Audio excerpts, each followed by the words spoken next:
Cursed spirits या फिर कहूँ तो भूत प्रेत या फिर a mass of negative energy coming from humans. और आज हम इन्हीं कर्स्ड स्पिरिट्स के बारे में बात करने वाले हैं। तो चलिए अब हम बिना देरी के इस एपिक से भी एपिक वीडियो को शुरू करते हैं। भले ही हम ह्यूमंस ऊपर से कितने हैप्पी क्यों ना नजर आए, हम सबके अंदर कोई ना कोई गुस्सा जरूर भरा होता है। अब देखो, ये गुस्सा किसी भी चीज को लेकर हो सकता है, जैसे वो मुझे भाव क्यों नहीं दे रहा है, या फिर मुझे इसी सब्जेक्ट में इतने बुरे मार्क्स क्यों आते हैं। ये गुस्सा या फिर कहूँ तो नेगेटिव इमोशंस हर पर्सन के ऊपर वैरी करते हैं। और जुजुत्सु काइसेन का वर्ड इसी कंसेप्ट को फॉलो करता है, जहां पर ये कहा गया है कि हमारे जितने भी नेगेटिव इमोशंस हैं उनकी वजह से हमारे अंदर से एक नेगेटिव एनर्जी निकलती है। और जब ये नेगेटिव एनर्जी इकट्ठा होना शुरू होती है तो इनसे बनते हैं कर्स्ड स्पिरिट। अब इन कर्स्ड स्पिरिट्स को ज्यादातर लोग नहीं देख सकते। कुछ लोगों के पास इन्हें जन्म से ही देखने की एबिलिटी होती है, वहीं पर ही कुछ लोगों को ये एबिलिटी लाइफ और डेथ सिचुएशन में मिल जाती है। पर इस बात की गारंटी नहीं है कि अगर आप लाइफ डेथ सिचुएशन में होगे तो आपको इन्हें देखने की एबिलिटी मिल जाएगी। ये एक 1 in 1000 चांस होता है। और जिन जगहों से नेगेटिव एनर्जी ज्यादा निकलती है वहां पर ज्यादा कर्स्ड स्पिरिट होती है। इनका सबसे अच्छा एग्जांपल्स है स्कूल्स या फिर हॉस्पिटल्स। और क्योंकि कर्स्ड स्पिरिट हमारे नेगेटिव इमोशंस की वजह से बनती है, तो जितनी स्ट्रॉन्ग हमारे नेगेटिव इमोशंस होंगे उतनी ही स्ट्रॉन्ग एक कर्स्ड स्पिरिट भी होगी। ये चीज थोड़ी चेंसो मैन के डेविल वाले कॉन्सेप्ट से मिलती है। जैसे देखो, अगर कोई बीमारी है, जैसे मान लो डेंगू है, अगर उससे बहुत ज्यादा लोग डरते हैं तो अगर कोई उससे कर्स्ड स्पिरिट बनेगी वो बहुत ही ज्यादा स्ट्रॉन्ग होगी। वहीं पर ही कोई छोटी मोटी बीमारी है, जैसे जुकाम हो गया, उससे उतने लोग नहीं डरते, तो अगर उससे कोई कर्स्ड स्पिरिट बनेगी तो वो रिलेटिवली वीक होगी। और इन कर्स्ड स्पिरिट की स्ट्रेंथ को लेकर इन्हें 6 अलग अलग कैटेगरी में बांटा गया है, जहां पर सबसे पहले आते हैं फ्लाई हेड, यानी कि बहुत ही कमजोर कर्स्ड स्पिरिट, इन्हें कोई भी आसानी से मार सकता है। उसके बाद आता है ग्रेड 4, फिर ग्रेड 3, ग्रेड 2, ग्रेड 1। और जो सबसे पावरफुल रैंक होता है वो होता है स्पेशल ग्रेड। वैसे इनके बीच में भी थोड़े बहुत रैंक होते हैं, जैसे सेमी ग्रेड 1 या सेमी स्पेशल ग्रेड, पर वो रैंक उतने मैटर नहीं करते। और क्योंकि कर्स्ड स्पिरिट बहुत ही ज्यादा अनस्टेबल होती है, तो एक स्टेबल होने का तरीका ढूंढती है।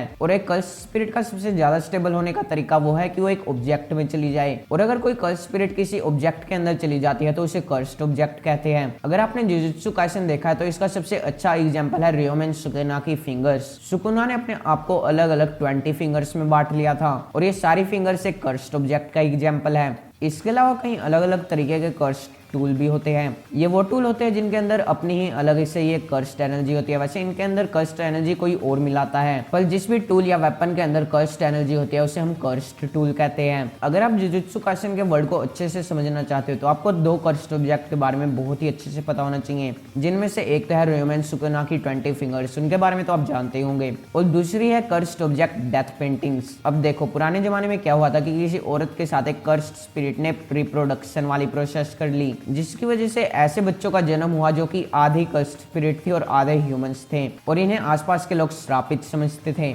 इसलिए इन बच्चों को सील कर दिया गया। और इन्हीं बच्चों से बनी 9 कर्स्ड डेथ पेंटिंग्स। और जुजुत्सु काइसेन के सीजन 1 में माहितो ने इनमें से 3 कर्स्ड पेंटिंग्स को चुरा लिया था, और इससे उसने 3 अलग अलग कर्स्ड स्पिरिट्स भी बनाई थी। और ये सब बात तो हो गई कर्स्ड स्पिरिट्स के बारे में। अब हम बात करते हैं जुजुत्सु सोर्सरर्स के बारे में। और क्योंकि बहुत ही कम लोग इन कर्स्ड स्पिरिट को देख सकते हैं, इसलिए बहुत ही कम लोग इन्हें मार सकते हैं। और क्योंकि ये नेगेटिव एनर्जी से बने हैं तो इन्हें मारने के लिए भी नेगेटिव एनर्जी का इस्तेमाल करना पड़ता है। और कई लोगों के पास ऐसी एबिलिटी होती है कि वो अपने अंदर की नेगेटिव एनर्जी को सर्कुलेट कर सकते हैं और फिर उससे वो कंट्रोल कर लेते हैं, और वो लोग कहलाते हैं जुजुत्सु सोर्सरर्स। और अब क्योंकि हर इंसान अलग अलग चीज को लेकर गुस्से में है, फिर वो अलग अलग चीज से डरता है, तो हर इंसान की कर्स्ड एनर्जी अलग अलग होती है, इसलिए उनकी कर्स्ड टेक्निक भी काफी अलग अलग होती है। कर्स्ड टेक्निक बेसिकली वो सुपर पावर होती है जो हमें कर्स्ड एनर्जी से मिलती है। और क्योंकि हर किसी की कर्स्ड एनर्जी अलग अलग होती है, इसलिए हर जुजुत्सु सोर्सरर की कर्स्ड टेक्निक भी अलग अलग होती है। और जरूरी नहीं है कि हर जुजुत्सु सोर्सरर के पास एक कर्स्ड टेक्निक होगी ही,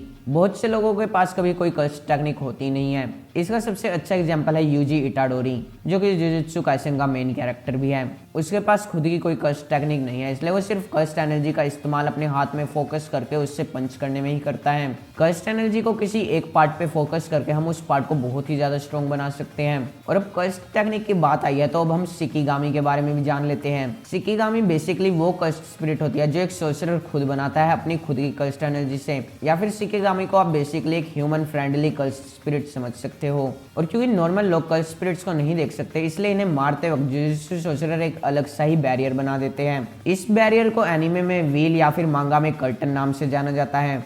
इस बैरियर के आर पार कोई भी नॉर्मल ह्यूमन नहीं देख सकता। इसके अलावा हम कर्स्ड एनर्जी में बहुत सारी कंडीशंस भी लगा सकते हैं।